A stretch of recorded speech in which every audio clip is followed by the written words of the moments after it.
À peine 1 kilomètre me sépare de Christelle Renaudin, petite fille de Germaine Renaudin. Résistante, déportée et survivante.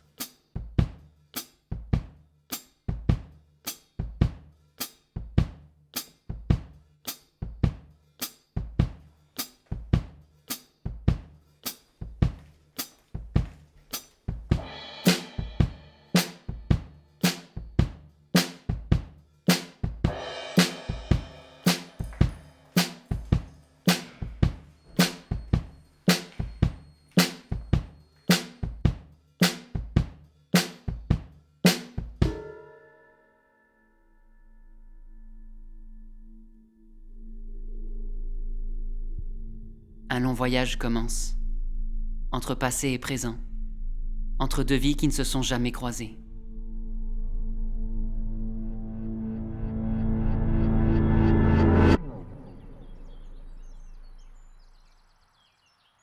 Ok, ça tourne. Nous sommes à Ussini, chasse au trésor. Nous recherchons cette boulangerie. On va aller voir ces messieurs-dames qui sont là-bas, qui doivent, à mon avis, savoir. Messieurs-dames, bonjour. Excusez-nous de vous déranger, c'est une chasse au trésor. En fait, mes arrière-grands-parents avaient une boulangerie ici. On la recherche. Toi, tu connais? Alors, Perrault. Mais c'est pas en elle bas, doit être... Ah non, parce que regarde, la maison, elle est à plat. Ouais, voilà. Alors, Il y avait une beaucoup de boulangerie choses. dans le temps. Il y a Ah. des années, mais dans la côte. Ça serait dans la côte, la maison. On verrait le, Vas-y. on verrait le trottoir penché. Moi, j'habite à Longyo, mais je suis Longyo, du Séni. il faudrait voir avec Monsieur Tarnus. Monsieur Tarnus, qui Ouais, connaît... comment c'est sa mère, elle habitait dans la côte. Là. Ah d'accord, Comment ok. il s'appelle? Il fait partie... Enfin, lui, il fait tout le machin historique. Ah, oh bah écoutez, Il a on plein va laisser de noter. renseignements sur Ussini Côte Ah Rouge. oui, D'accord. oui. Je sais plus son Monsieur prénom. Tarnus. C'était un boulanger, lui. Ah bah encore mieux, tiens. Bon, bah, gagnez Ça me dit bien. rien. Oui, non, c'est pas une chasse au trésor, mais c'était pour aborder le sujet. Bonne journée à vous. Christelle a grandi à Ussini, au cœur des cités minières, jusqu'à ses 8 ans, l'âge où la petite Germaine connaît sa première guerre. Elle voit sa ville meurtrie par les bombardements, les incendies et les 4 années d'occupation militaire allemande. Devenue orpheline, elle est recueillie par ses grands-parents.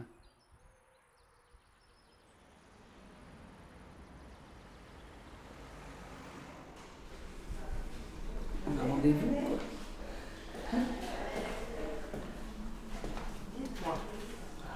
On vient visiter. C'est vrai?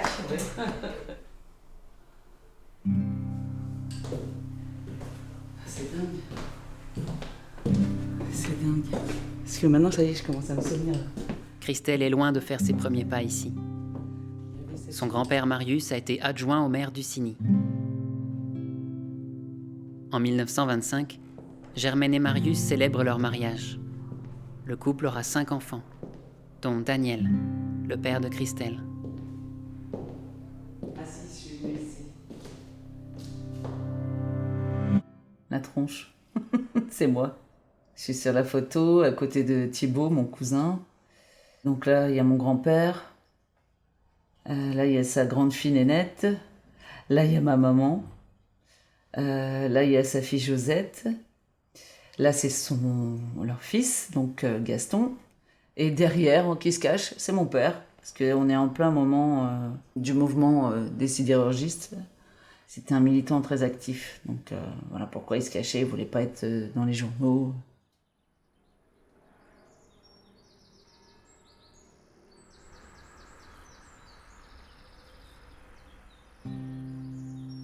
Dans la maison familiale, Germaine et Christelle se sont manqués de peu. 3 ans.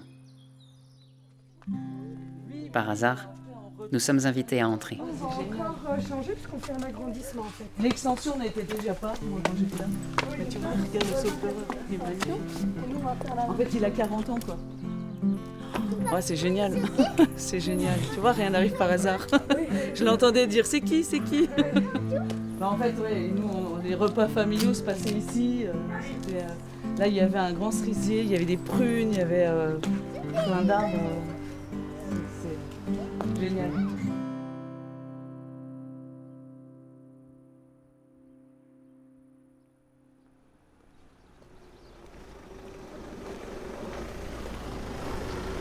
La vache.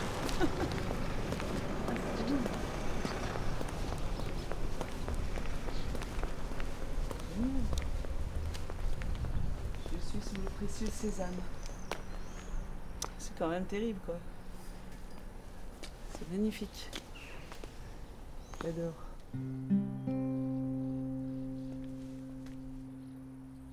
Une allée toute récente, comme sa voisine, qui porte le nom d'une camarade de Germaine. Donc ça y est, tu deviens réalisatrice. Ouais, Ok.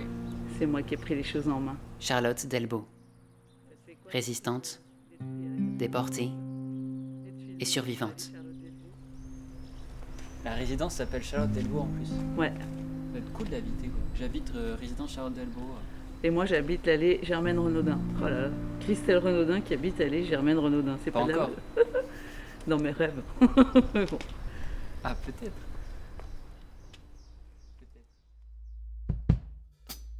24 janvier 1943. Un convoi de déportation quitte la gare de Compiègne. 230 femmes sont réparties en seulement 4 wagons. Des wagons à bestiaux. Destination Auschwitz.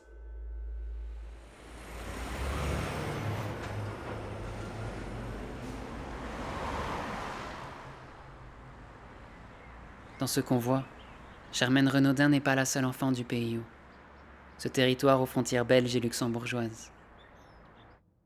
Il y a aussi Madeleine Zani, 27 ans. C'est une photo qui a été prise à Bordeaux. J'ai pu rencontrer son fils, Pierre Zani, afin qu'il me parle de sa mère. Sa mère qui est partie et qui n'est jamais revenue. Elle est au milieu de tous ses petits-enfants et arrière-petits-enfants. Et ça me permet, moi, tous les jours je suis dans mon bureau, donc je suis auprès de ma mère. Elle est tout le temps là. Elle est tout le temps là, toujours. Vous avez des souvenirs de votre mère? Pas du tout. Pas du tout. Aucun souvenir, si ce n'est les quelques photos que j'ai et la seule lettre que j'ai de ma mère. Par contre, je vais avoir 80 ans dans 6 mois et elle me manque toujours. Voilà. Pierre Zani n'avait pas 3 ans quand sa mère est partie. Madeleine grandit après la guerre, dans une famille de 13 enfants. À 16 ans, elle travaille comme secrétaire aux aciéries de Longwy, un vaste ensemble d'usines dans la vallée sidérurgique. Ma mère, mon père et le frère de mon père. Elle y rencontre son futur mari, un contremaître issu d'une famille italienne. Mercatino Marecchia, province di Pesaro. Mais je ne suis jamais allé en Italie. Le grand-père de Pierre Zani est originaire du village de Talamello, non loin des rivages de la mer Adriatique. 40 km de la région de Rimini, c'est un romagnol. Ouais. Non, je parle comme ça parce que ma grand-mère faisait très bien à manger italien. Ça, on s'en souvient. Oui. Ouais.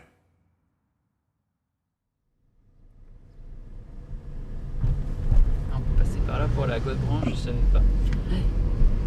Quand tu sais pas, tu me demandes. Je vais me garer. J'ai rencontré Monsieur Tarnus, qui est donc l'historien du Ciné Godebranche, qui a fait des fouilles dans ses photos, dans ses cartes postales. Et il a retrouvé donc la fameuse boulangerie de mes arrière-grands-parents. Et on a souvent parlé ensemble, toi et moi, Maxime, du hasard, que rien n'arrive par hasard. Je pense qu'on a tous un instinct aussi et il s'avère parfois prometteur. Donc la boulangerie de mes arrière-grands-parents, elle se trouve ici. Elle était à l'endroit même où on a atterri la première fois qu'on est venu ici.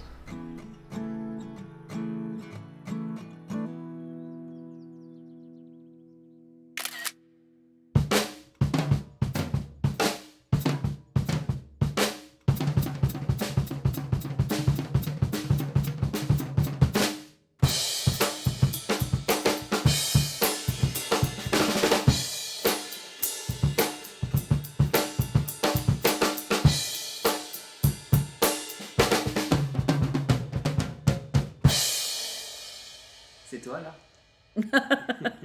Ouais, c'est moi. T'as quel âge? Eh ben, je te dis, j'ai entre 18 et 20 ans. Et c'est ma première batterie. Quand on ne sait pas régler, hein, on retire les pots derrière de la grosse caisse des tomes. Et puis on met un tissu au-dessus pour que ça fasse moins de bruit, parce que je suis pas chez moi en fait. Tu l'as eu comment ta première batterie? Eh ben, j'ai fait un crédit pour l'acheter à 100 francs par mois pendant un an. Donc j'ai payé 1000 balles à peu près. Mais c'était une batterie pas chère à l'époque, avec des cymbales, je sais plus c'était quoi la marque, des Headliner, voilà. Et donc c'était vraiment une batterie de merde. Et la batterie, c'est un truc quand même très masculin. Ouais, bah, je sais pas, moi il fallait que je tape sur quelque chose, parce que j'avais besoin de me défouler, donc j'aimais pas qu'on me voie, je préférais qu'on m'écoute, et après on se dit « Ah ouais, c'était une fille à la batterie !» Je trouvais que c'était quand même, c'était mieux. Mais parce qu'effectivement, il n'y avait pas beaucoup de filles, et bon, tout de suite on pensait que les filles étaient moins douées que les hommes à la batterie. Moi, mes parents étaient danseurs. Quand j'étais jeune, ils dansaient, ils faisaient les balles et tout. Donc, mes grands-parents, du côté maternel, pareil, ils étaient danseurs. Donc, voilà, c'est la musique, c'est quelque chose qui chez moi, il y en avait tout le temps. Ça commence par ça. Je suis fan, mes parents écoutent ça, donc voilà, on a ça dans la voiture, on a ça à la maison, ça tourne en boucle. Mes parents dansent dessus. Tu connais pas les Bee Gees? Tu te fous de moi là? Ben. C'est pas possible. Si, j'ai dû entendre, oui. Until the night is a night fever. Ok, d'accord. J'ai eu ma partie punk où j'avais des crêtes sur la tête rasées, avec des A comme anarchie, enfin voilà quoi, les couleurs aussi, ça c'était beaucoup. J'avais du rose, du blond, j'ai essayé du violet, du bleu, voilà. Bon, les coupes style, je rentrais chez moi et ma mère. Elle pétait un câble, la coiffeuse me disait c'est simple, si ça va pas chez ta mère, tu peux venir dormir chez moi. Ça voulait tout dire. Donc voilà quoi, la crête sur le côté comme ça avec la grande mèche qui tombait, ici aussi la grande mèche. Là je suis avec les gobelins, donc ça on répète hein, bien sûr. Ah bah les v'là, mes acolytes de Eyes of Goblin. J'adore cette photo. J'ai dit au bossu, suis-moi ta bosse, et puis je lui dis tiens prends mes baguettes. Ça va changer un peu. Là c'est avec Monsieur Machin. On jouait pour le 1er mai. D'ailleurs il y a mon père qui est là aussi au concert, avec mes nièces et tout. Ça c'est aussi avec Monsieur Machin, et là on est dans un café à Longwy. Donc voilà, avec les acolytes et 2 chanteurs. Ah bah Joe, je joue déjà avec Joe aussi là. Il y avait des mecs qui étaient au MAI à Nancy, et donc quand ils venaient rentrer chez eux le week-end, eh ben, je les entendais moi répéter, et j'ai travaillé comme ça aussi. Je m'arrêtais de jouer, je les écoutais, j'entendais ce qu'ils faisaient, hop, j'essayais de refaire.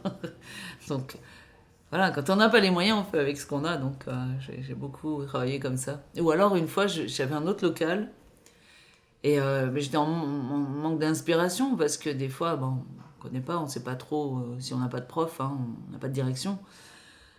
Et ben en fait, je connaissais un couple qui avait un local à côté, une famille entière qui faisait du flamenco. Le père et le fils étaient guitaristes et la mère et la fille étaient danseuses.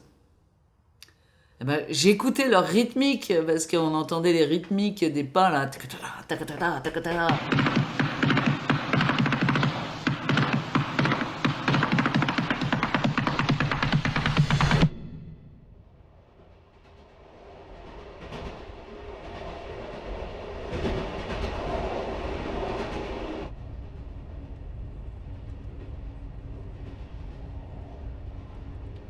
Nous étions là, toutes, plusieurs milliers, debout dans la neige depuis le matin. C'est ainsi qu'il faut appeler la nuit, puisque le matin était à 3 heures de la nuit. L'aube avait éclairé la neige qui jusque-là éclairait la nuit, et le froid s'était accentué. Nous avions renoncé à sauter d'un pied sur l'autre, à taper les talons, à frotter nos paumes. C'était une gymnastique épuisante. Nous étions là, immobiles, quelques milliers de femmes de toutes les langues, serrées les unes contre les autres, baissant la tête sous les rafales de neige qui cinglaient. Nous étions là, immobiles, réduites au seul battement de nos cœurs.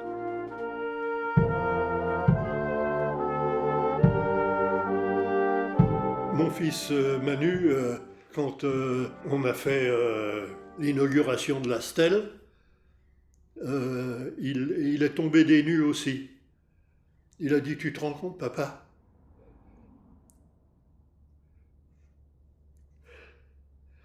Elle est morte, elle était plus jeune que moi. Bon, lui, ça fait 30 ans, elle avait 27 ans quand elle est morte. Hein. Ouais. Ouais.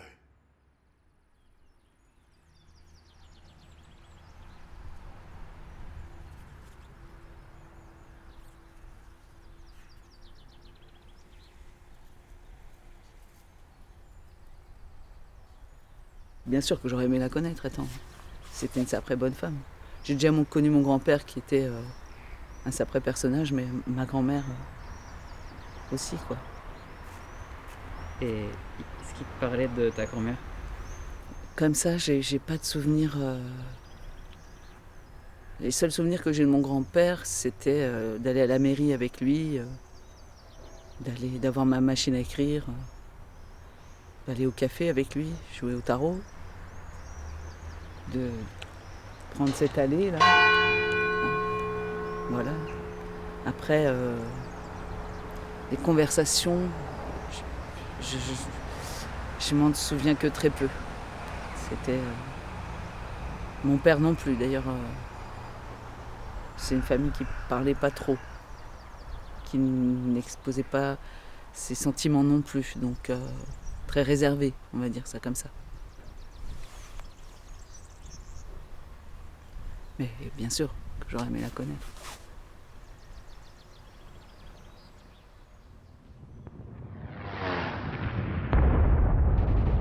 Ce devait être la dernière. Ce devait être un souvenir toujours plus lointain. On voudrait tourner la page, mais elle surgit de nouveau, plus puissante encore.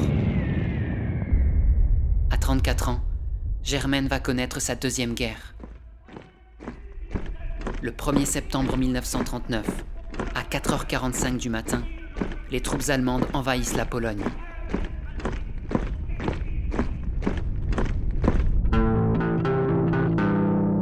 En France, les premières évacuations commencent. Gaston, le fils aîné de Germaine, se souvient.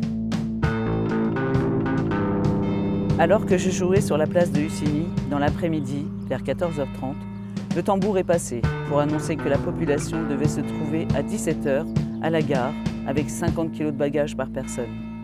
50 kilos, c'est peu pour partir on ne sait où, mais c'est encore beaucoup pour des enfants de 13 ou 14 ans.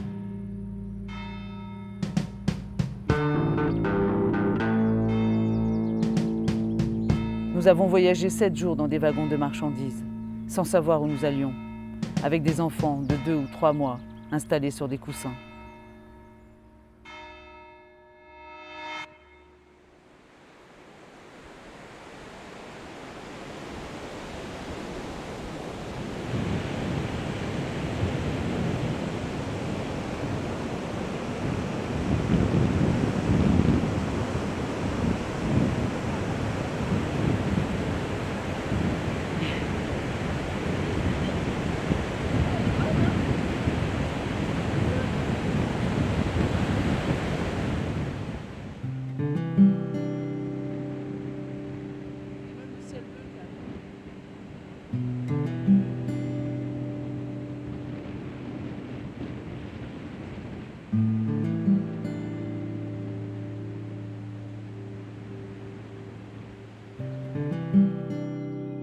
Nous sommes arrivés en Gironde, à l'Espard, dont nous n'avions jamais entendu parler. Là, les conditions de logement étaient très mauvaises. Nous nous sommes retrouvés à 3 familles dans une seule pièce, sans chauffage.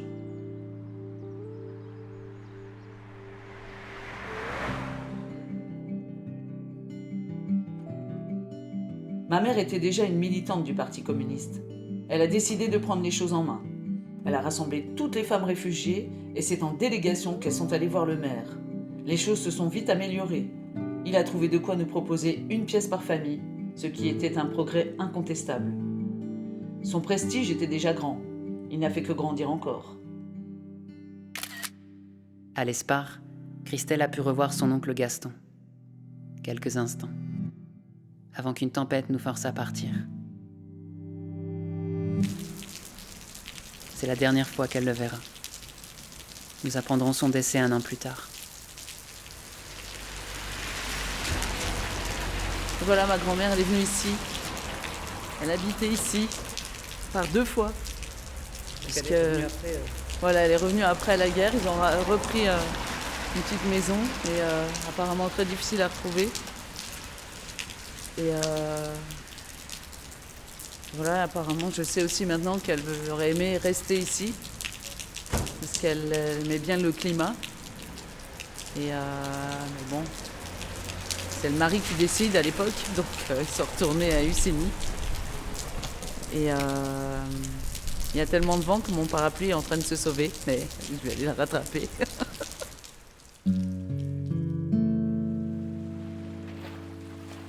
En Gironde, Madeleine retrouve une partie de la famille. Dans une villa inoccupée à Gujan-Mestras, à côté du bassin d'Arcachon. Alors, ma mère, ma grand-mère maternelle, ma grand-mère paternelle, moi sans doute. Le jeune Pierre Zani découvre le monde, entouré d'amour, loin des incertitudes.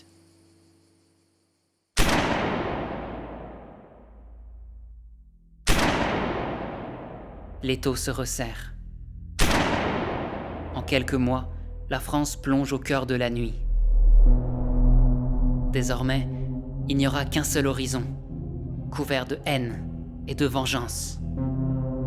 Travail, famille, patrie. Français, vous avez vraiment la mémoire courte. Le moment n'est pas venu de vous réfugier dans l'amertume ou de sombrer dans le désespoir. Vous n'êtes ni vendu, ni trahi, ni abandonné. Ceux qui vous le disent vous mentent et vous jettent dans les bras du communisme. L'épreuve est dure. Rappelez-vous surtout que vous êtes des hommes d'une vieille et glorieuse nation. Ressaisissez-vous, chassez vos alarmes, venez à moi avec confiance. Germaine et Madeleine ne cèdent pas devant la menace. Mais l'acharnement du commissaire Poinceau et du lieutenant SS Dawson va bientôt porter ses fruits. Ma mère faisait partie des FTP Gironde. C'est un groupe armé. Ma mère ne portait pas d'armes. Par contre, elle avait déjà reçu chez nous des réfugiés espagnols qui se sauvaient de la guerre d'Espagne. Je sous-signais Tamisé Gilberte, certifie sur l'honneur avoir travaillé dans la résistance avec Madame Germaine Renaudin. J'étais agent de liaison et je l'ai rencontrée à plusieurs reprises car elle hébergeait des résistants et transportait du matériel. Je certifie qu'elle hébergeait des résistants. Je lui remettais du matériel qu'elle transmettait à d'autres. En liaison avec Armand Gilly, Arthur Jaunet et Jules Polotti pendant la période de 1941 à 1942 jusqu'à son arrestation. Et c'est avec objectivité que nous sommes obligés de reconnaître que sans les femmes, la résistance n'aurait pas été possible. Les deux résistantes se sont-elles connues? Ont-elles échangé des mots de soutien? Des gestes de réconfort?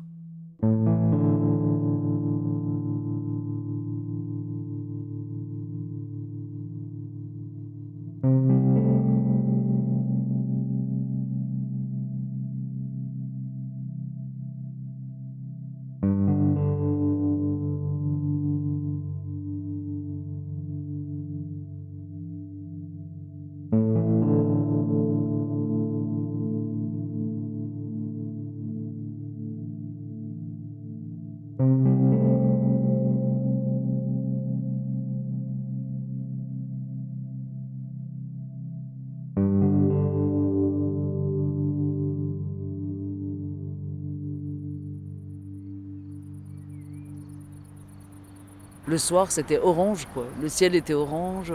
Et on entend les usines, les bruits bizarres. Tes parents étaient ouvriers? Oui, mon père était chef à l'usine à Réon. Et ma mère était ouvrière au Caillebotis, sur la zone de Villers. Je la voyais partir à 4 heures tous les matins, en bleu de travail, godasse de sécu. Et là aussi, j'ai vu ma mère se dégrader physiquement, avec les années. Parce que se lever à 4 heures du matin, tous les jours, c'était pas évident. Et souvent, elle faisait des heures. Elle transportait, elle faisait rouler des rouleaux de feuillards d'une tonne, des choses, elle poinçonnait les feuillards. Bref. Elle a beaucoup... Oui, elle a chopé de l'arthrose, elle avait les doigts comme ça à la fin. Tu voulais pas travailler à l'usine, quoi, après? Ah non, ma mère disait toujours, cet été, tu vas venir travailler à l'usine avec moi. Ah, non, même pas pour rire. Au pays des trois frontières, y a plus de boulot. Camarades travailleurs, t'as fait droit à une vie meilleure. Les cadences infernales, le petit chef trouve ça normal, mais tu veux vivre au pays, même si c'est pas le paradis. Mais tu veux vivre au pays, même si c'est pas le paradis. Pendant l'hiver 1979, Christelle, du haut de ses 8 ans, participe à un rassemblement à Longwy. Un rassemblement pour que la vie demeure, dans une région menacée par les fermetures d'usines. C'était un 24 janvier. Les flammes de l'espoir.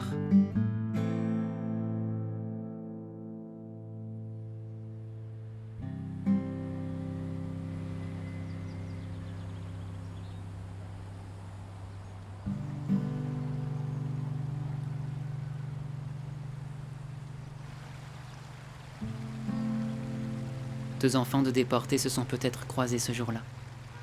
Ou un autre. J'étais à l'école des maîtres ouvriers et on nous a demandé de déménager un bureau. J'ai ouvert un tiroir, des piles de photos comme ça, avec toutes les têtes des manifestants, parce que à l'hôtel de la métallurgie, faut le savoir, il y avait une porte avec un miroir sans teint.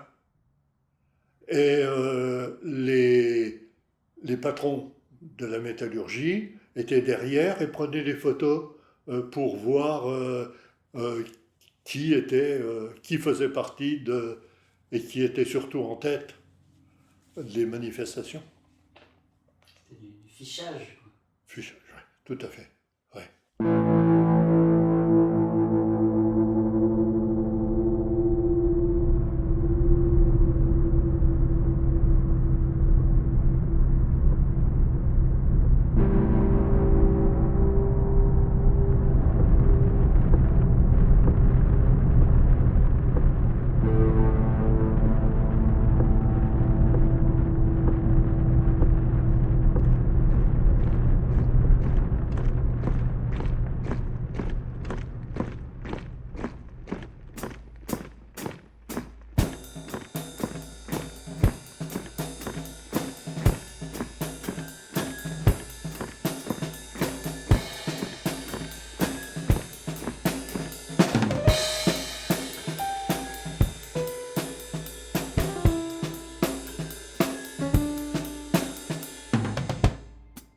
« 24 mai 1942. La brigade Poinceau arrête Jean Setzo, agent de liaison FTP. Elle trouve sur lui un agenda où figurent ses prochains rendez-vous clandestins. Le piège n'a plus qu'à se refermer. Le lendemain, lundi 25 mai 1942, Germaine est arrêtée à son domicile. Le même jour, un certain Pierre Giret tombe entre les mains du commissaire. Ses aveux vont faire basculer le destin de Madeleine.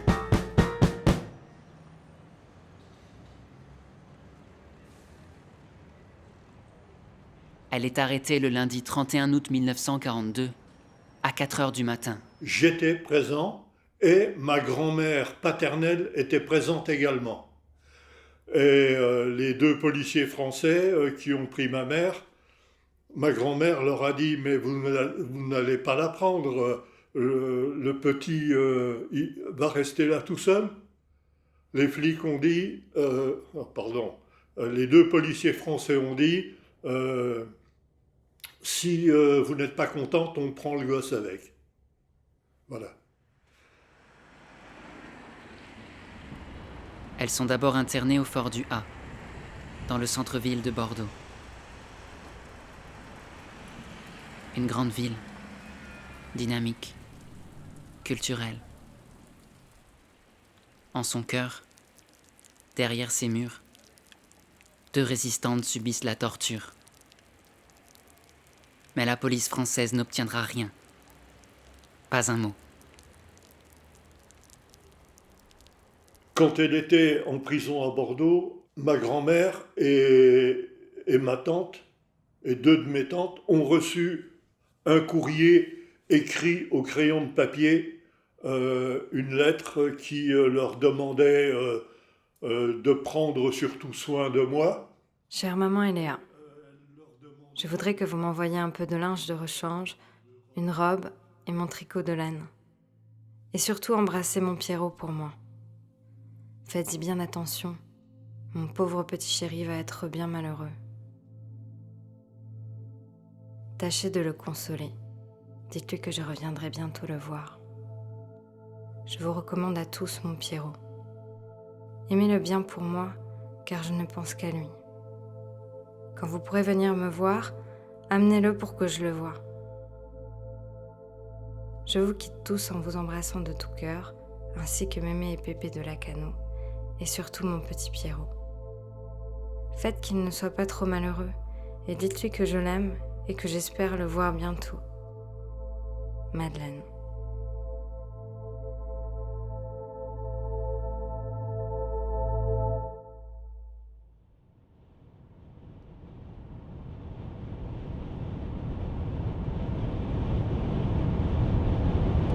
Moi, je n'ai connu que sa mémoire et ce qu'on m'en a raconté, et je ressens une grosse fierté.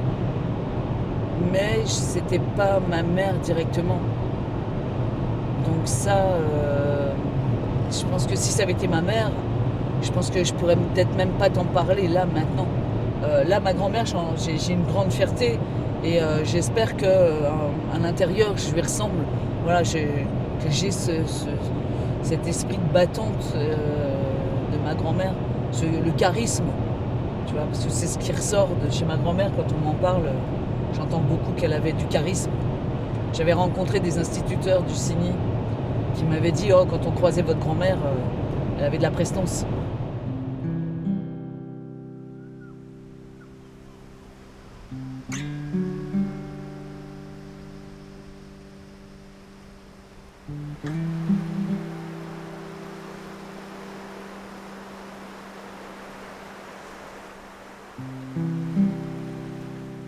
Je pensais savoir déjà pas mal de choses.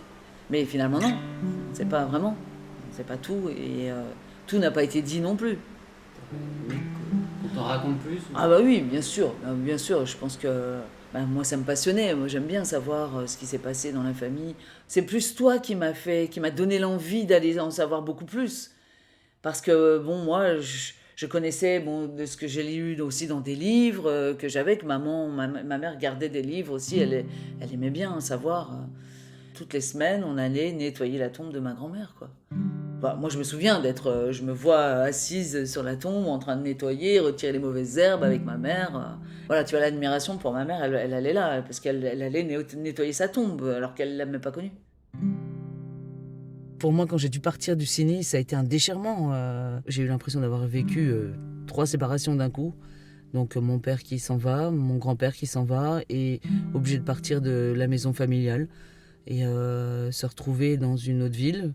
Bon, pas très loin, certes, mais c'est quand même pas chez toi. T'as pas l'impression d'être chez toi. Je me suis retrouvée avec ma maman et ma petite sœur, et j'avais l'habitude de traîner avec mon père et mon grand-père. Donc la cassure, elle a été double.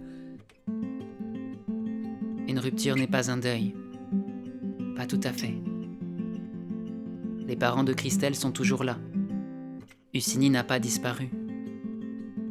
Et pourtant, à cet âge, si jeune, c'est un monde qui s'écroule. quand j'étais gamine, je me disais tout le temps, si ma grand-mère paternelle avait été là, ça ne serait pas passé comme ça. Elle n'aurait pas laissé faire mon père, le laisser...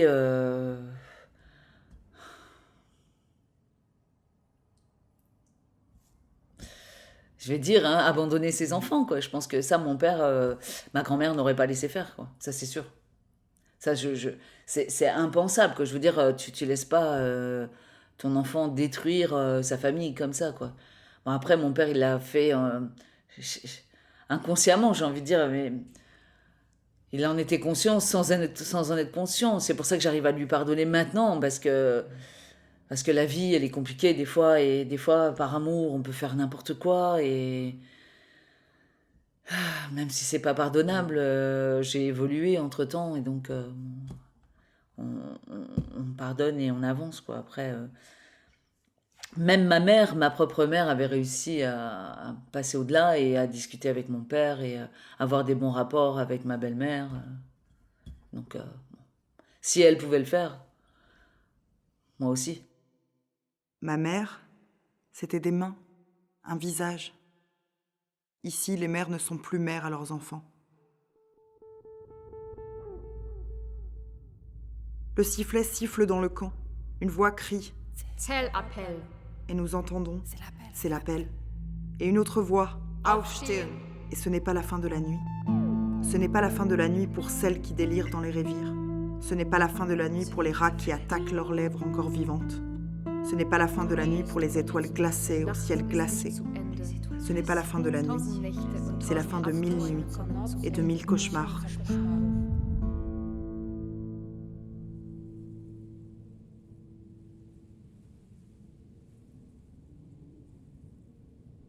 Quand j'étais à l'usine, j'avais ma carte de la CGT, mais point final. Quand je suis rentré dans l'éducation nationale, j'ai toujours voté à gauche, mais je n'ai jamais fait partie d'un parti quel qu'il soit. Et vous êtes quand même, au niveau des idées, j'entends, Ah, tout à fait. Engagé. Tout à fait, tout à fait. Encore à l'heure actuelle, je me demande pourquoi la droite a toujours critiqué le Parti communiste, alors que ça soit Torres ou que ça soit Duclos, un mois après l'appel de De Gaulle, l'appel du 18 juin de De Gaulle, ont, eux, commencé à former des groupes de résistants en France. C'était des communistes. Tu te tiens un peu à distance, c'est ce que j'ai retenu.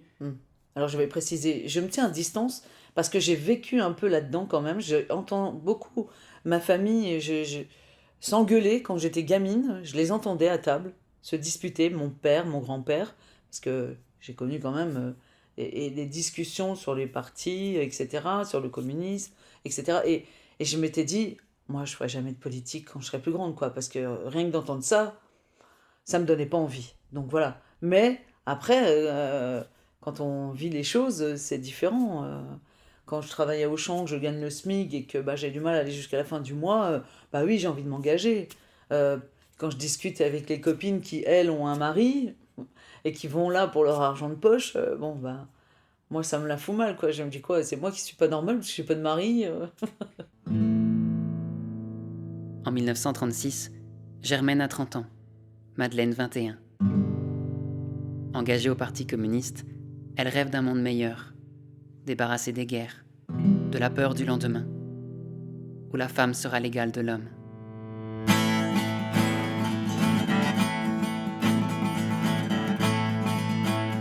Tout à coup, le ciel s'éclaircit. La vie ne se résume plus à l'usine, au travail sans relâche.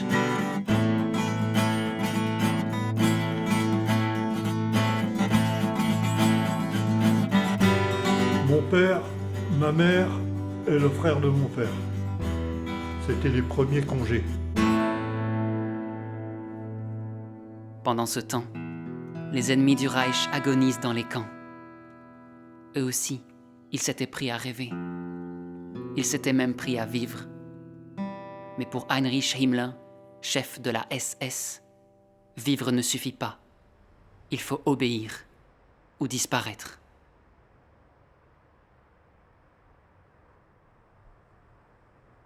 Il y a un métier que tu voulais faire en particulier?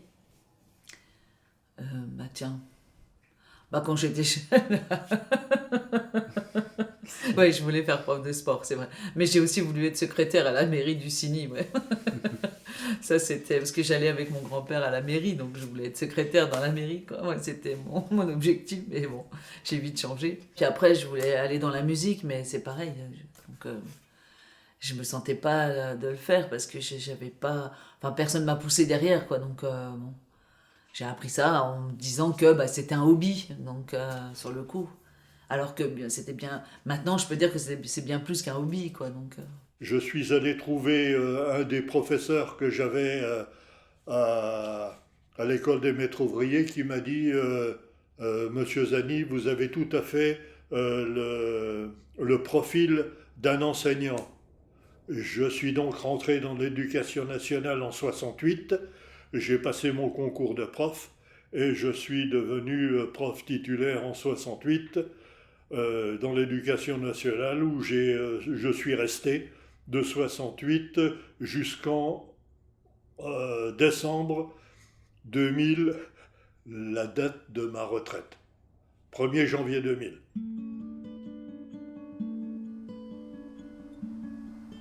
j'ai commencé à faire des petits boulots comme serveuse. J'ai travaillé au flunch.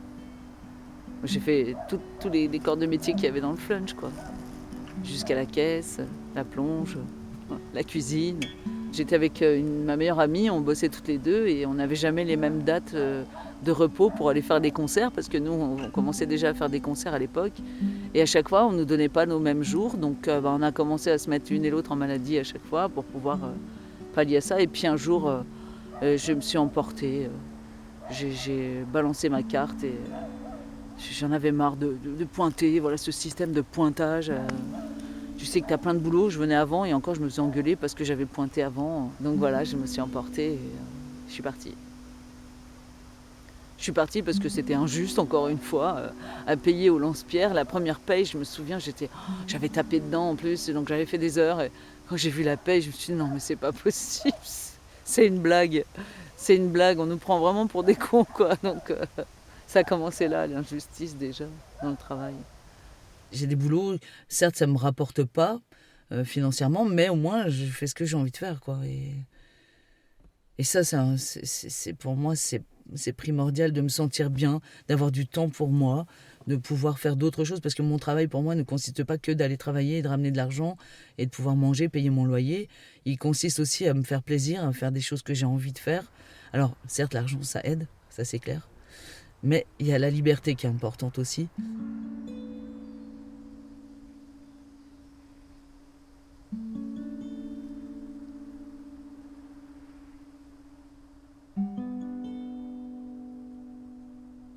Bouge pas, on est baveur.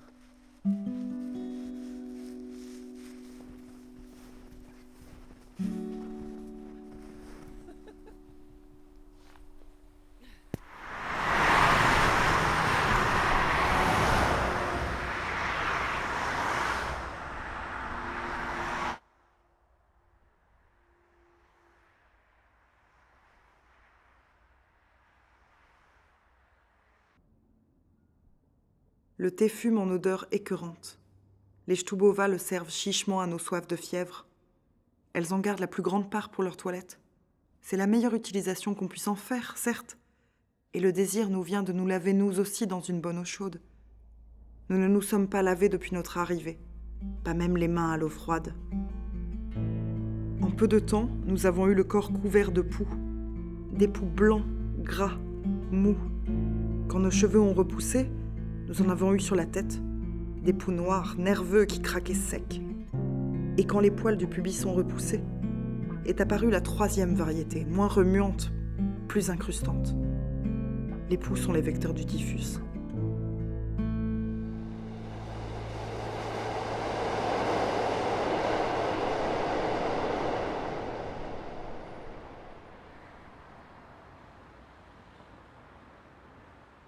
Le 16 octobre, Germaine et Madeleine sont transférées au fort de Romainville, dans la banlieue parisienne.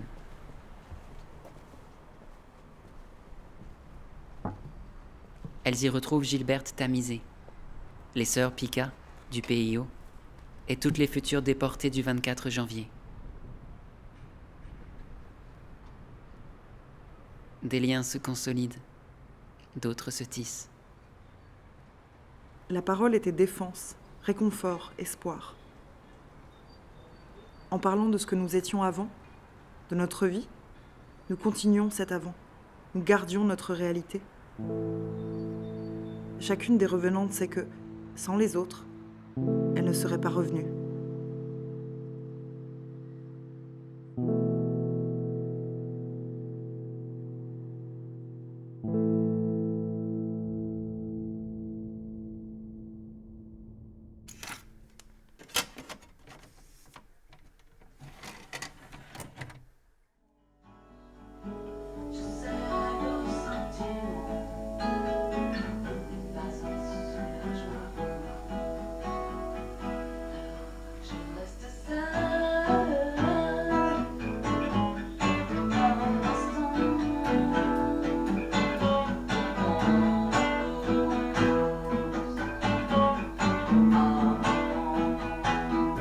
Chanteuse alors.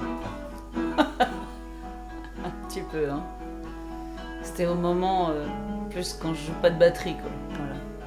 Quand je joue pas de batterie, je joue de la guitare et j'essaie de chanter. Bon là, en l'occurrence, c'est pas moi qui joue la guitare. Là, c'est Joël et Ken qui ont refait un morceau à moi. Et pourquoi ce texte? Parce que j'avais besoin de prendre du temps pour moi. Pour réfléchir à ma vie et à ce que je faisais ou pas. Voilà, prendre mon temps.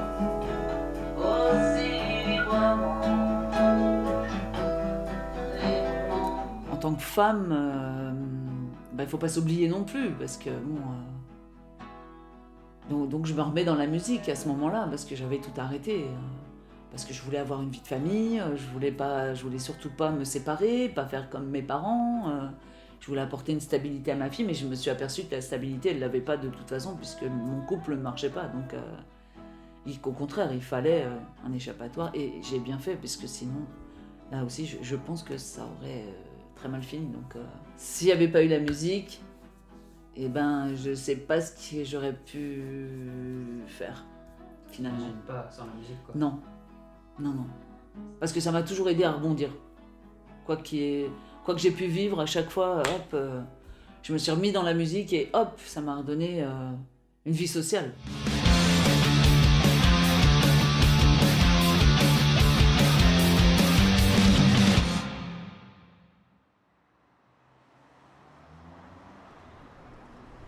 En entrant dans la ville, nous avons vu quelques passants. Les uns promenaient leurs chiens, les autres se hâtaient. Peut-être allaient-ils à la première messe. Ils regardaient à peine les camions dans lesquels nous étions debout. Nous chantions et nous crions pour les faire au moins tressaillir. Nous sommes des Françaises, des prisonnières politiques. Nous sommes déportées en Allemagne. Ils s'arrêtaient un instant au bord du trottoir, levaient les yeux, vite les baissaient, continuaient leur chemin. Nous continuions le nôtre et les perdions de vue. Un jour comme un autre. Il y a de quoi s'évader, s'oublier. Si loin de l'enfer.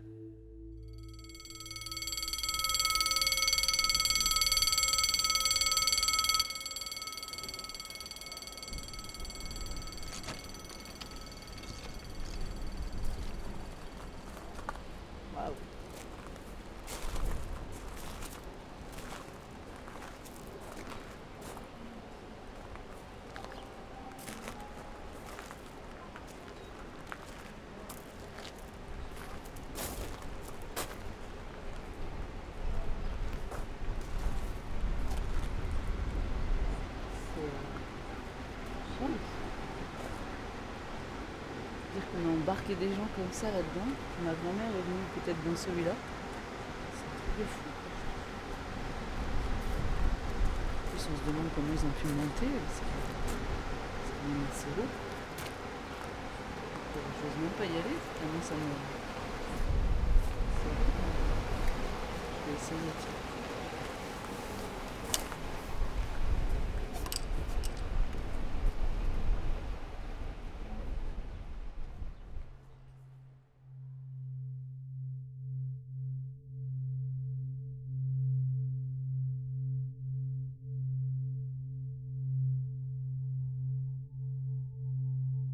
elles pensent revenir bientôt.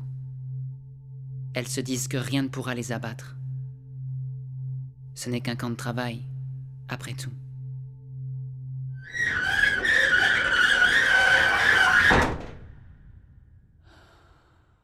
T'as jamais été à Auschwitz? Jamais. T'as déjà pensé? Ah oui, oui, oui, bien sûr, plein de fois. Plein de fois, mais bon. Avec un petit... J'y vais pas. Mais bon. Et là, tu te sens prête? Ah oui, ah, complètement. J'ai envie de voir, j'ai un peu peur, hein, bien sûr, parce que bon, l'image, c'est pas non plus... on va pas au parc d'attractions, hein, on va pas voir un château fort, on va voir là où il s'est passé des choses horribles, atroces, inimaginables, impensables. Auschwitz, je ne veux pas y aller. Je ne peux pas y aller. Peut-être par lâcheté, je n'arrive pas à... Non, je n'arrive pas. J'ai déjà du mal de parler comme ça de ma mère. C'est pas pour voir où elle a pu souffrir.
Nous nous sommes serrés les unes contre les autres pour dormir.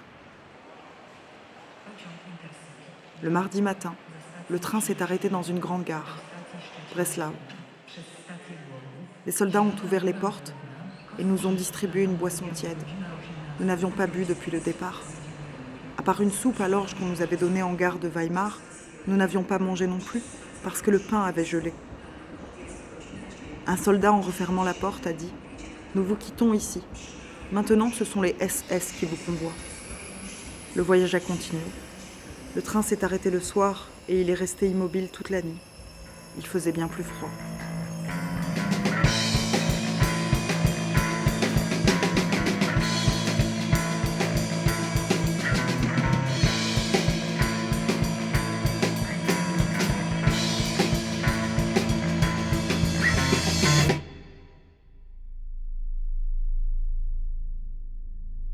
Nous y sommes. Ce voyage qui nous semblait encore loin, au début du tournage. Tu te souviens, Christelle? Nous y sommes. Nous avons franchi la porte. Des femmes SS se tenaient de chaque côté. Les premières que nous voyions. Hautes bottes noires, longues pèlerines noires, au capuchon par-dessus le calot. Des silhouettes aux dessins précis sur le fond de neige. Nous avons contourné des baraques, basses, comme enfouies dans la neige. Les blocs.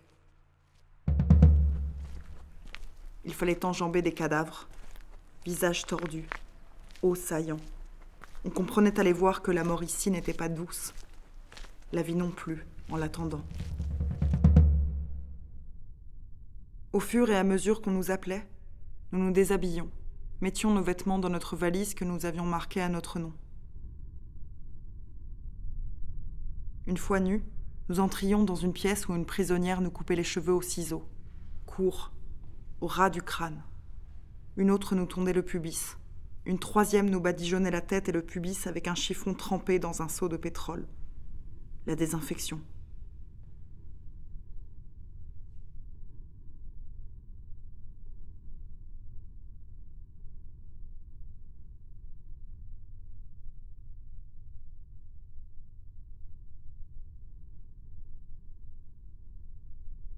Sur des gradins de bois, dans la vapeur, les premières étaient déjà assises. Je cherchais mes amies et ne reconnaissais personne.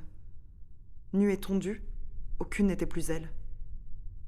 Moi aussi, j'étais nue et tondue. Viva m'a reconnue. Viens ici. Viens ici. Viens t'asseoir près de nous. Viens t'asseoir près de nous. D'une voix joyeuse, comme on hèle dans la foule un jour de kermesse. J'entends encore sa voix.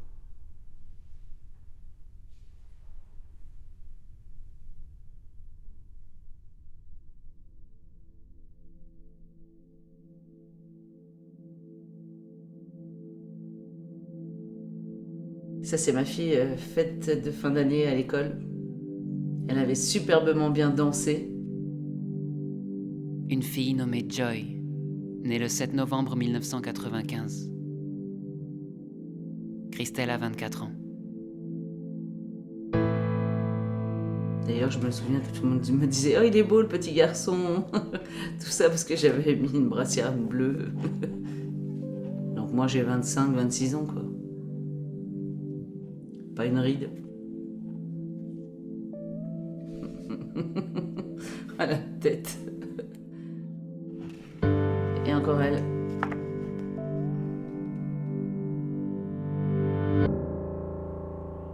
Peu après leur arrivée, les 31 000 sont photographiés dans un bloc du Stammlager, le camp d'Auschwitz.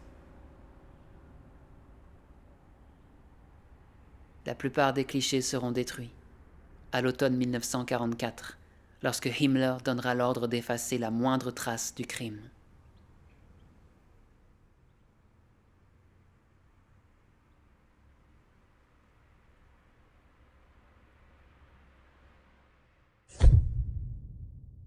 Certains ont pu être sauvés, comme celui de Germaine.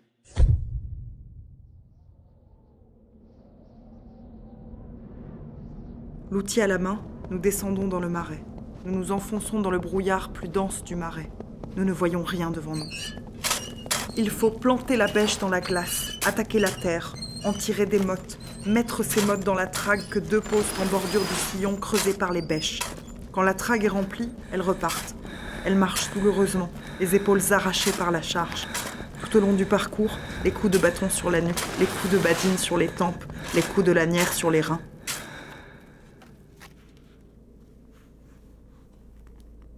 Commando, commando. Pelle, pioche, bêche, main, pied, seau, boîte rouillée. Encore 1 mètre. Prendre de la terre là. Noyer cette terre dans les flaques. Creuser un canal, creuser des canaux. Gagner 1 mètre, des dizaines, des centaines d'autres mètres, pour que Auschwitz soit plus grand, soit plus beau, soit plus sain.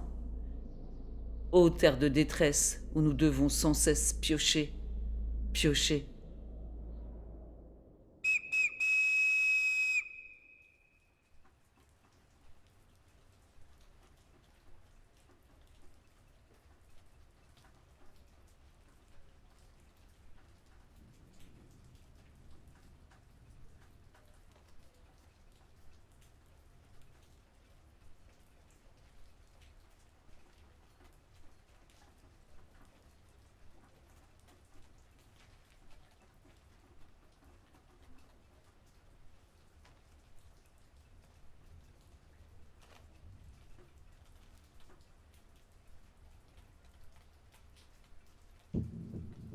Au bloc 26, les 31 000 s'ajoutent à plus de 700 déportées polonaises. Elles passent leur nuit sur des planches de bois, à 8, sur des compartiments de 3 étages. Au milieu des cris, des odeurs d'urine et de diarrhée.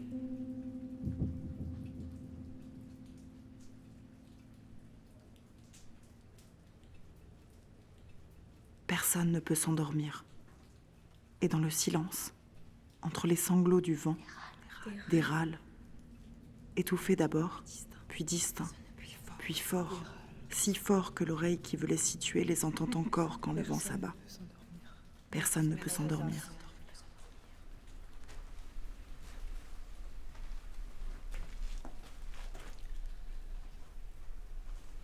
Ça sent la terre. C'est...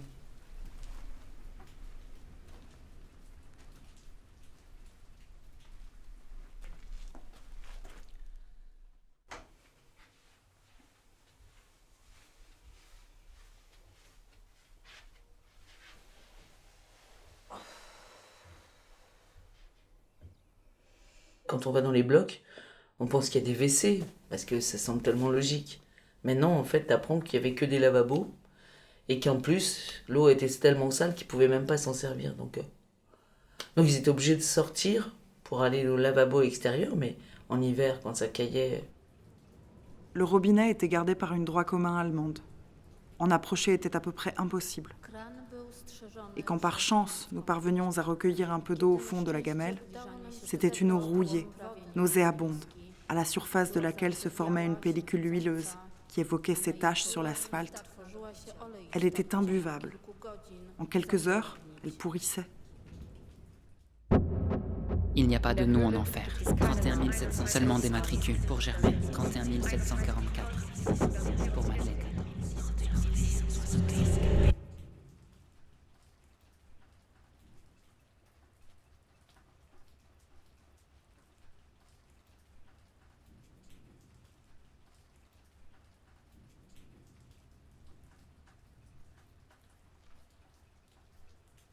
Par les fenêtres, elles peuvent apercevoir une cour et un autre bloc, différent des autres.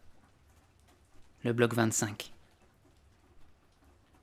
S'y entassent les malades, celles trop faibles pour survivre, et celles qui ont des plus hauts SS. 2 fois par semaine, des camions viennent prendre les mortes et les vivantes. Le camion démarre. Drexler le suit du regard. Quand le camion s'éloigne, elle agite la main en adieu et elle rit. Elle rit et elle fait longtemps adieu de la main. C'est la première fois que nous la voyons rire. Certaines attendaient comme une délivrance le fameux camion. Inerte, apathique. D'autres se révoltaient, sautaient du grabat, couraient au portail, le frappant avec leurs poings et criant « Laissez-moi sortir !» Je veux vivre. Il nous est arrivé souvent d'entendre les cris la nuit.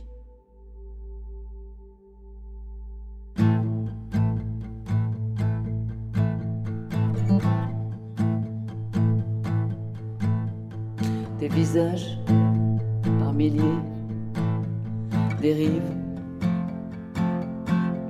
destins brisés, des visages, des spectres me regardent, me dévisagent.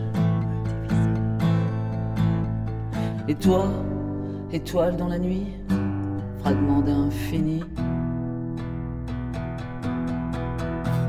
tu es là dans la file vers l'autre rive, tu le sais, et tu me souris, tes yeux brillent comme jamais, comme jamais, comme jamais.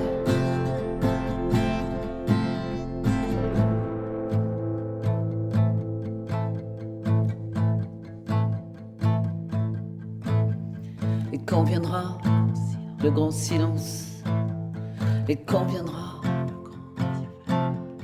le grand hiver, toi, étoile dans la nuit, tu me verras, si loin de l'enfer, si loin de l'enfer, si loin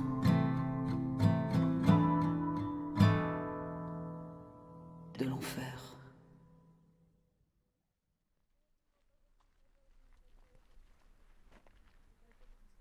Même si nous, on voit, on essaye de s'imaginer, mais c'est déjà compliqué. Et je me dis des fois, mais non, mais moi j'aurais réagi, j'aurais pété un câble. Mais si personne l'a fait, c'est que vraiment, c'est qu'ils n'en pouvaient plus, donc ils ont psychologiquement abattu ces gens-là, quoi. À Birkenau, le silence nous étouffe. Il nous met au défi de poursuivre nos pas. Nous marchons sur des cadavres. Pourtant, ça t'empêche pas de rire ou de profiter. Bien sûr. Tu sais que c'était horrible. Mais après, la vie, je peux pas avoir ça dans la tête tout le temps. Bien au contraire, il faut se protéger aussi, quoi. Je pense d'ailleurs que ma grand-mère n'en parlait pas et tous ceux qui sont revenus, la plupart n'en parlent pas. C'est pas pour rien. Je peux pas avoir ça dans la tête tout le temps. Il faut se protéger aussi, quoi. Tu sais que c'était horrible, la plupart n'en parlent pas, c'est pas pour rien. J'ai une anecdote. Un jour, vers 3-4 ans, je me suis sauvée de chez moi. Et je savais pas que pour avoir des bonbons, il fallait donner de l'argent. Donc je suis allée au bureau de tabac, en haut, près de l'église. Et mes parents ont paniqué, parce que j'étais plus en train de jouer dans le jardin. J'arrive ici, et là je vois mes 2 parents complètement paniqués. Donc j'ai cru que j'allais avoir une bonne fessée. Finalement, j'ai eu un gros câlin. C'était voilà la petite anecdote. Toute cette descente là, comme ça.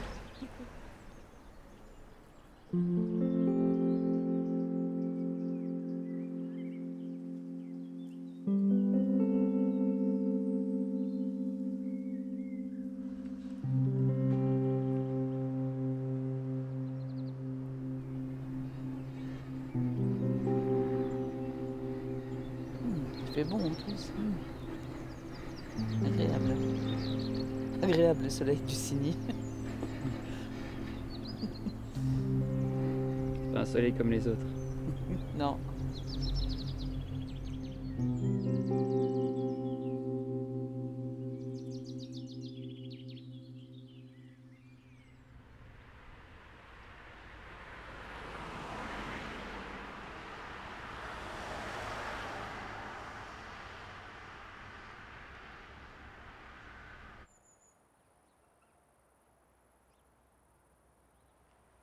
Les trains arrivent de toute l'Europe. La population du camp dépassera bientôt les 100 000 déportés. Mais où sont les autres?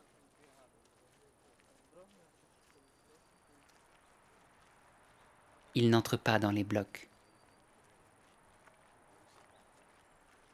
On leur demande de se déshabiller, mais ils ne prennent pas de douche. Ils ont peur. Et bientôt leur cri deviendra silence. Tu te dis, c'est pas possible. Ils avaient même pas une once d'humanité. Je sais pas, moi, c'est... En fait, ils pensaient vraiment que c'était du bétail, parce que je vois pas comment tu peux faire autant de mal à ton prochain, à des enfants, à des femmes, à des handicapés, à des êtres humains, quoi, tout simplement. Comment c'est possible? Mais l'être humain est cruel. C'est là où tu te le dis, quoi. Là. C'est vrai. C'est vrai.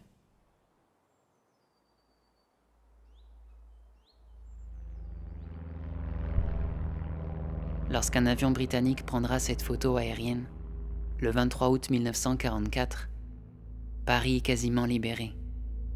La guerre touche à sa fin. Et Birkenau connaît son apogée. En 54 jours et 148 convois, plus de 420 000 juifs hongrois sont déportés. Un jour, Charlotte Delbo a écrit « Ils attendent le pire. Ils n'attendent pas l'inconcevable. »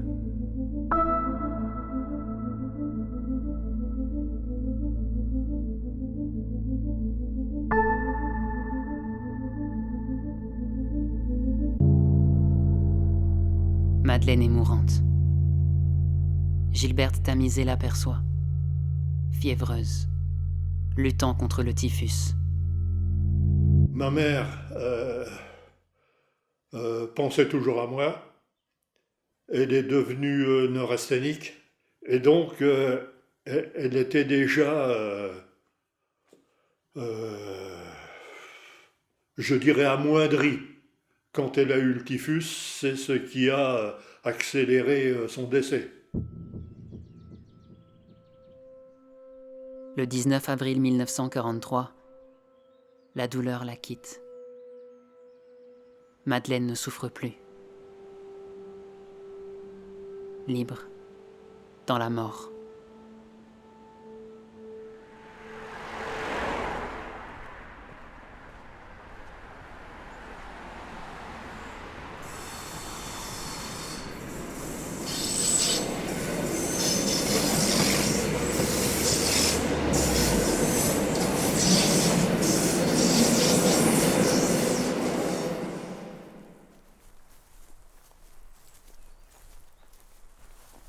En juillet 1943, Germaine est affectée au camp annexe de Rajsko, avec 16 de ses camarades.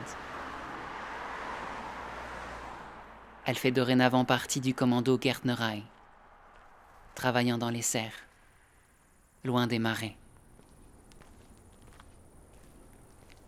Nous étions loin du camp. Nous n'en sentions plus l'odeur. Nous ne voyions que la fumée qui montait des fours crématoires. Quelquefois, le feu était si fort que des flammes jaillissaient des cheminées immenses jusqu'au ciel. Le soir, cela faisait à l'horizon un rougeoiement de hauts fourneaux. 14 août 1944. Le petit groupe de 31 000 a tenu bon. 18 mois en enfer. Tenir, pour se souvenir, à l'épreuve du temps. 75 ans plus tard, la petite fille de Germaine Renaudin, comme des milliers d'enfants de déportés, réalise le cauchemar des nazis. Elle se souvient.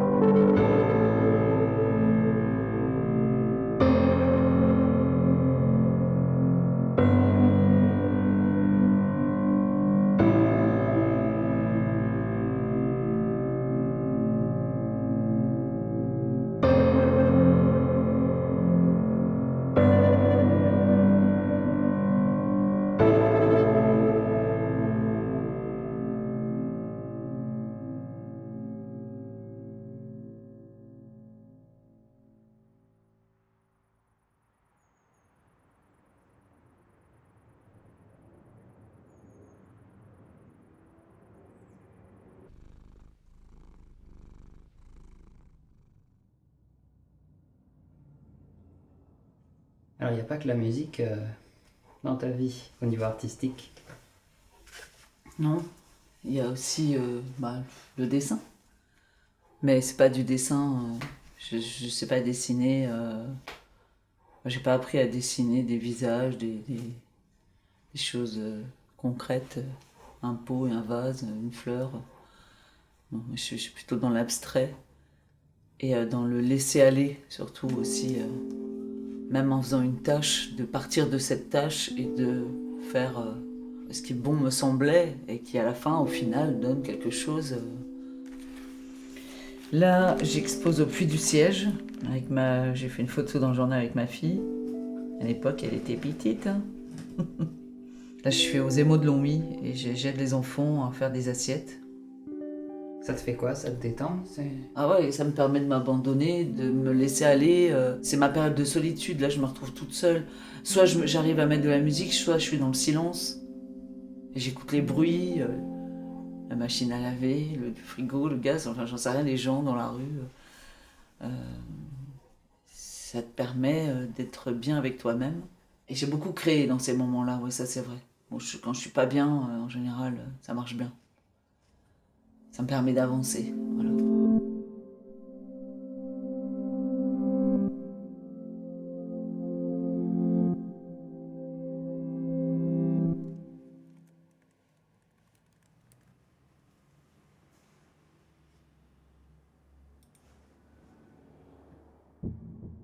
Après Auschwitz, le cauchemar n'est pas encore terminé pour Germaine et ses camarades.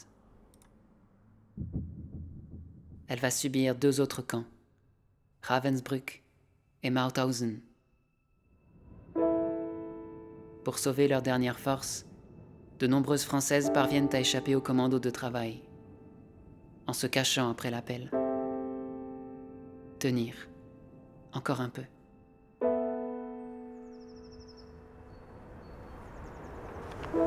Le ciel est noir, la terre est noire, dur est le gel, lourd est le cœur.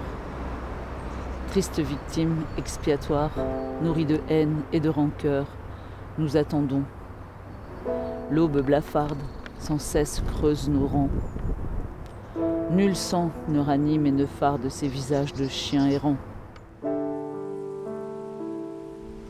Se souvient-on encore d'elle, celle qui paye argent comptant, pour que la vie soit libre et belle, et que la France ait un printemps? Et si nous revenons un jour, comme un troupeau de spectres hâves, affamés de joie et d'amour, serons-nous les tristes épaves qu'on enfuit sous un sable lourd? Denise Clermoin. Le 22 avril 1945, des camions de la Croix-Rouge arrivent au camp de Mauthausen. Cette fois, pas de Drexler, ni de Taube. Cette fois, Germaine est libre. Elle fait partie des 49. 49 revenantes. 49 sur 230.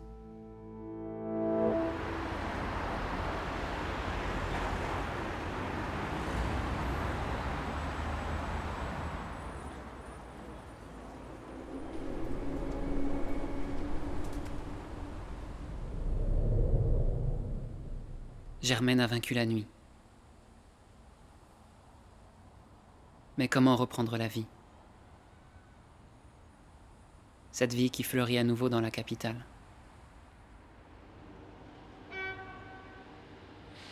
La vie m'a été rendue. Et je suis là devant la vie, comme devant une robe qu'on ne peut plus mettre. Il faut maintenant désapprendre. Je vois bien qu'autrement, je ne pourrai plus vivre. Et puis, mieux vaut ne pas y croire à ces histoires de revenants. Ah, il y a un trompettiste, excellent. J'ai même pas de monnaie, j'ai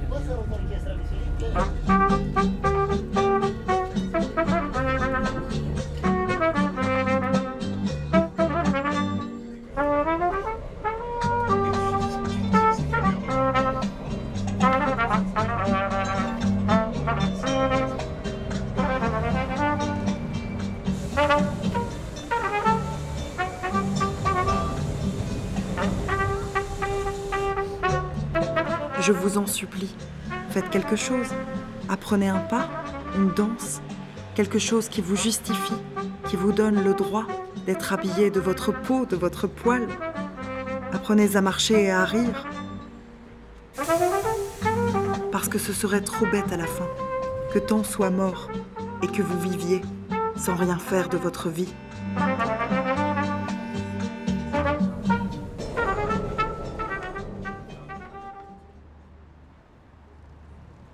1er mai 1945. Germaine est à Paris et défile pour la victoire. Le cortège avance. Germaine regarde autour d'elle et ne voit que des sourires, des cris de joie. Où sont passés les hurlements, les chiens? Je sais qu'après son retour, ma grand-mère elle était terrifiée par les chiens qui aboyaient. D'après ma tante Mimi et mon père, elle avait les larmes qui lui coulaient sur le visage et c'était incontrôlable. Soudain, Germaine sent un frisson la parcourir. Elle regarde ses mains et aperçoit des flocons de neige. Prise de stupeur, elle se retourne, cherche un écho dans la foule. Est-ce un rêve?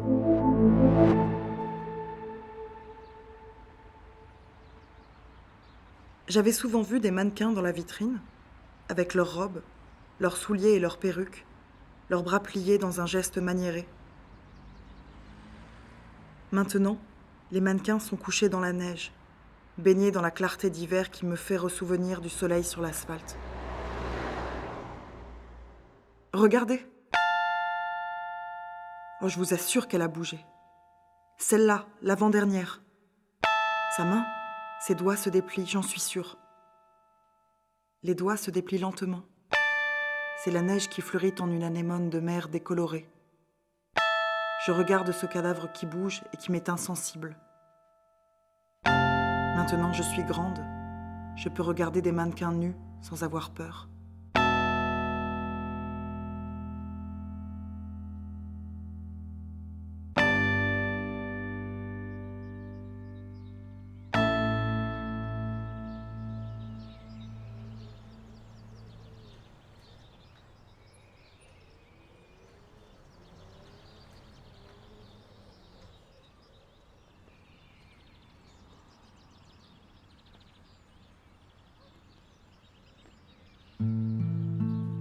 La famille est au complet.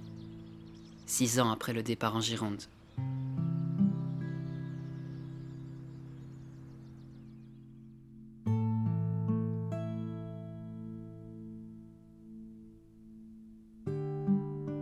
Germaine peut enfin tourner la page. Il lui arrive d'être questionné sur Auschwitz. Mais la parole est confuse. Les souvenirs encore vifs. Mon père aussi, dès qu'il posait des questions, me disait, elle me mettait la main sur le genou, ça voulait dire stop, on n'en parle pas. Je pense que c'était trop vif, trop. Puis le contraste, en plus, je pense. Et peut-être l'impression que les gens ne croiraient pas vraiment ce qui s'était passé, ne pourraient pas réaliser ce qui s'était passé concrètement.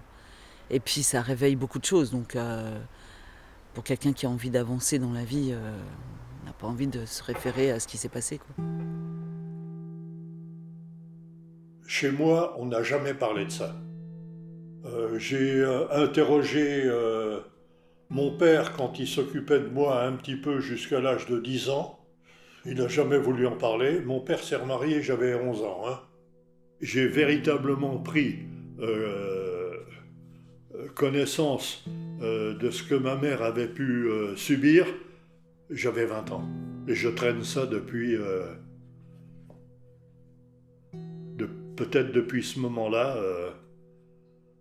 ma sensiblerie, ma sensibilité, le fait que j'ai des difficultés d'en parler. J'en ai parlé à mes enfants parce que ils voulaient savoir. En 1963, une stèle est érigée en l'honneur de Madeleine, à Lons-la-Ville. Pierzani s'y rendra tous les ans, comme pour rendre visite à sa mère, par une pensée plus intense que jamais. Madeleine n'a pas disparu des esprits. Un nom synonyme de courage et de liberté. Parce que tant qu'on parle de ma mère, en bien, pas de problème. Pas de problème. C'est la première fois que vous parlez devant une caméra. Tout à fait. C'est important pour vous? Très. Je vous remercie aussi.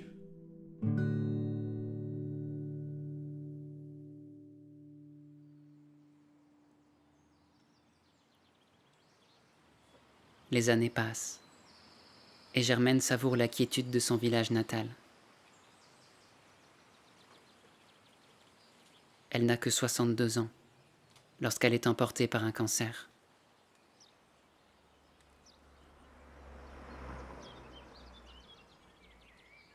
Germaine était couchée, pâle sur l'oreiller blanc, redevenue elle-même dans la mort. Ces traits que j'avais vus déformés par la douleur quelques jours seulement auparavant avaient repris leur place, leur symétrie, avec leur noblesse d'avant et leur beauté.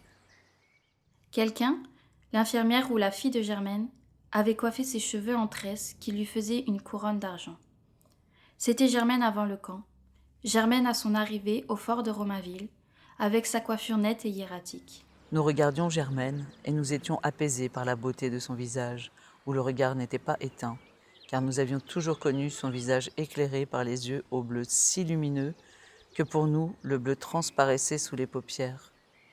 Nous la regardions et nos regards disaient entre eux « Elle ne souffre plus ». Tu te souviens quand tu me disais à Auschwitz « Laisse-moi tenir ta main dans la mienne pour m'endormir. Tu as les mains de ma mère. » Tu te souviens, Charlotte, que tu disais cela ? Tu promettais de venir me voir si nous rentrions. Depuis combien de temps sommes-nous rentrés ?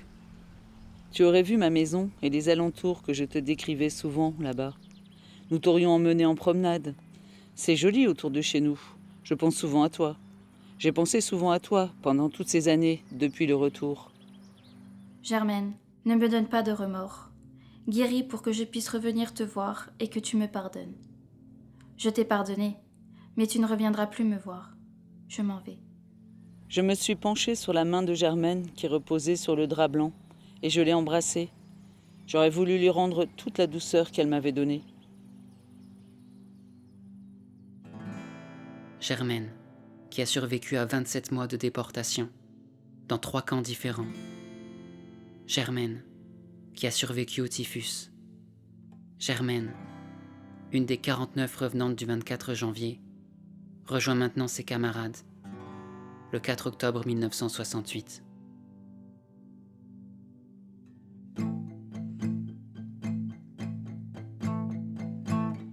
Le 1er janvier 1971, une petite fille de déportés voit le jour. Elle s'apprête à découvrir le vaste monde, à y savourer les précieux instants de vie et de liberté.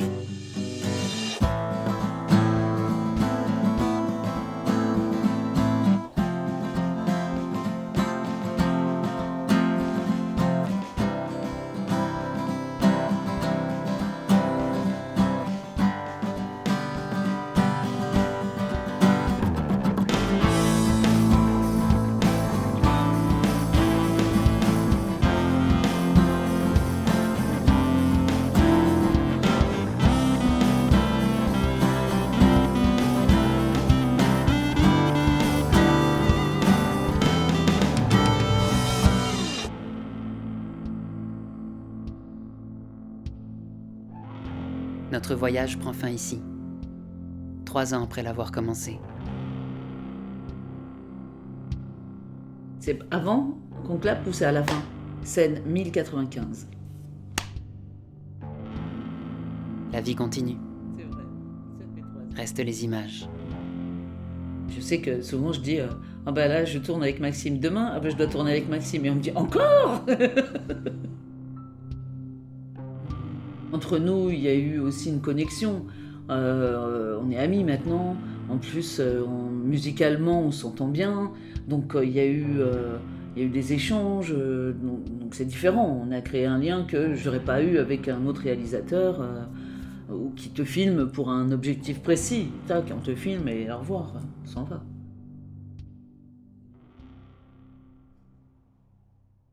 Ça y est, c'est fini. Déjà. Alors déjà, c'est pas ce que tu disais tout à l'heure. Ah, encore. Non, mais bon, là, c'est la fin. Elle m'a dit donc. Eh ben, merci pour cette aventure en tous les cas. Et quelle aventure. Tu veux venir couper? C'est moi qui coupe? Vas-y. Alors, bougez pas. C'est où? Le bouton rouge. Ah oui, d'accord.